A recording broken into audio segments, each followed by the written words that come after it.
Bonjour à tous, j'espère que vous allez bien. Avant de démarrer ce tirage, je voulais vous remercier pour vos commentaires, vos likes, vos partages et vos abonnements. Grâce à vous, nous approchons des 1000 abonnés, un cap que je suis vraiment impatient de franchir à vos côtés.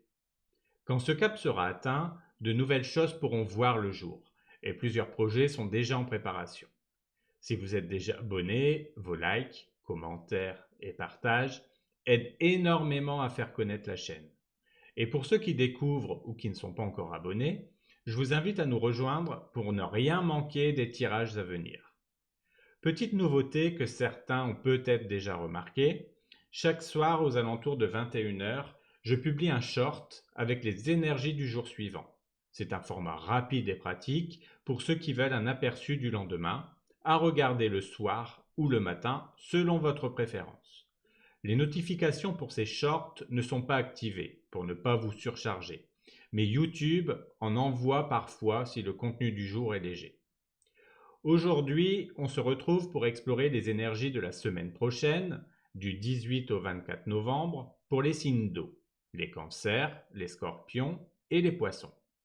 Comme toujours, il s'agit d'un tirage collectif, alors prenez ce qui résonne avec vous et laissez le reste. Pour un tirage personnalisé, toutes les informations sont dans la description. Sans plus attendre, plongeons dans les énergies que les cartes vous réservent. Pour le domaine général, nous avons l'ermite, le diable et le 2 de bâton. Cette semaine, une énergie de réflexion, de tentation et de choix s'invite dans votre vie. Avec l'ermite, vous pourriez ressentir le besoin de vous isoler un peu, de prendre du recul pour mieux réfléchir. Il peut s'agir d'un moment pour explorer vos priorités ou vous reconnecter à vous-même sans les distractions extérieures. C'est une invitation à approfondir votre réflexion, peut-être en passant du temps seul pour trouver les réponses que vous cherchez. Ensuite, le diable introduit une énergie de tentation ou d'attachement à certaines habitudes. Vous pourriez être tenté par des distractions qui vous éloignent de ce qui est essentiel. Cette carte vous pousse à identifier ce qui, dans votre quotidien, pourrait freiner votre progression ou vous détourner de vos véritables objectifs. Le 2 de bâton indique qu'un choix ou une décision est en préparation. Vous êtes à un moment où vous envisagez plusieurs options pour l'avenir et c'est le moment de réfléchir aux directions possibles avec sérieux. En tenant compte de vos réflexions et en restant conscient des pièges ou distractions, vous pouvez avancer vers une option qui vous inspire vraiment. Cette semaine, prenez le temps de la réflexion, soyez vigilant face aux tentations et préparez-vous à faire un choix qui vous correspond profondément. Pour le domaine professionnel, nous avons l'As de bâton et le 3 de coupe. Cette semaine s'annonce dynamique, avec des nouvelles idées et des relations enrichissantes. Avec l'As de bâton, il y a un élan de nouveauté. Pour ceux qui travaillent, cela peut être un nouveau projet, une idée inspirante, ou un regain de motivation pour aller de l'avant. Pour ceux en recherche d'emploi, cette carte vous invite à explorer de nouvelles pistes, à essayer quelque chose d'inédit ou à vous présenter avec énergie et confiance lors de vos démarches. Et pour les retraités, cet as de bâton vous encourage à vous lancer dans une activité ou un projet qui vous passionne, même si c'est en dehors de votre carrière.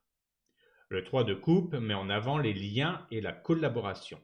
Si vous travaillez, c'est un bon moment pour renforcer l'esprit d'équipe, partager vos idées et vous appuyer sur vos collègues.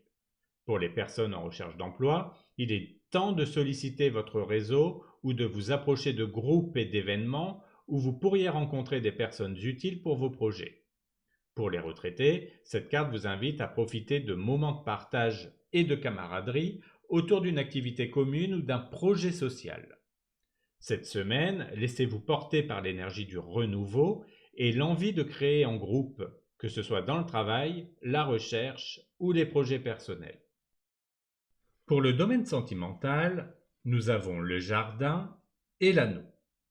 Cette semaine s'annonce favorable pour les relations et les engagements, que vous soyez en couple ou célibataire. Avec le jardin, l'accent est mis sur les rencontres et la sociabilité. Si vous êtes en couple, c'est le moment idéal pour sortir, partager des activités ensemble, ou même élargir votre cercle social en tant que couple. Cela peut renforcer votre relation tout en vous connectant aux autres. Pour les célibataires, le jardin indique des opportunités de rencontre dans des contextes sociaux ou des événements. C'est une invitation à sortir, à être ouvert aux nouvelles personnes et à profiter des interactions qui pourraient mener à des connexions importantes. L'anneau, quant à lui, évoque les engagements et les liens durables. Pour les couples, cette carte renforce l'idée d'un lien fort et d'un engagement réciproque. Elle suggère que les moments passés ensemble cette semaine peuvent solidifier votre relation et renforcer votre connexion. Pour les célibataires, l'anneau laisse entrevoir la possibilité d'une rencontre significative, potentiellement avec quelqu'un cherchant également un engagement sincère. Cette semaine, ouvrez-vous aux interactions sociales et aux moments de partage, car ces échanges pourraient bien renforcer vos liens ou vous amener à faire des rencontres prometteuses. Voilà pour le tirage de votre semaine. N'oubliez pas de vous abonner si vous ne voulez pas louper les prochaines vidéos. En attendant, je vous dis prenez soin de vous et à bientôt pour une nouvelle vidéo.